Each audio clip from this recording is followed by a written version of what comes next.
Hi friends, welcome to Sanderies. ഇന്ന് ഞാൻ ആദ്യമായിട്ട് ഉപ്പുമാവ് ഉണ്ടാക്കിയ പരീക്ഷണമാണ് കളിക്കാൻ പോകുന്നത്.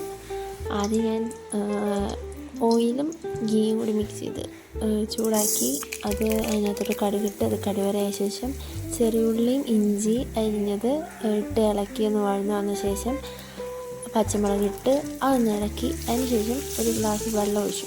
അതിനൊക്കെ മുന്നേ ഉപ്പിടണം കേട്ടോ. അതിന് ശേഷം തേങ്ങ ഇട്ട് കഴിഞ്ഞിട്ട് ഒന്ന് തിളച്ച് വരുവാനാകുമ്പോഴത്തേക്കും റോസ്റ്റഡ് റവ ഇട്ടിട്ട് അത് ഇങ്ങനെ ഇളക്കിക്കൊണ്ടിരിക്കുക. ഇളക്കുന്നതനുസരിച്ച് ഈ റോസ്റ്റഡ് റവ ഇങ്ങനെ അബ്സോർബ് ആയിക്കൊണ്ടിരിക്കും. അപ്പം ഈ പരുവാകുമ്പോഴത്തേക്കും അത് നിർത്തുക. അത് കഴിഞ്ഞിട്ട് പിന്നെ കരിവേപ്പിലൊക്കെ ഇട്ട് ഒന്ന് അടച്ചു വെച്ച് ഇനി ഒരു 2 മിനിറ്റ് കഴിയുമ്പോൾ തുറന്ന് നോക്കുമ്പോൾ നമുക്ക് ടേസ്റ്റി മണമുള്ള ഒരു ഉപ്പുമാവ് കിട്ടും. ഞാൻ ഇത് കഴിച്ചത് ഉപ്പുമാവ് പ്ലസ് ബീഫ് കറി ആയിരുന്നു. അത് സൂപ്പർ ടേസ്റ്റാണ്. അത് നിങ്ങൾ ട്രൈ ചെയ്ത് നോക്കാൻ ഞാൻ റെക്കമെൻഡ് ചെയ്യും. ഓക്കെ, എന്നിട്ട് അത് കഴിച്ച് തീർത്തു. Okay, bye friends.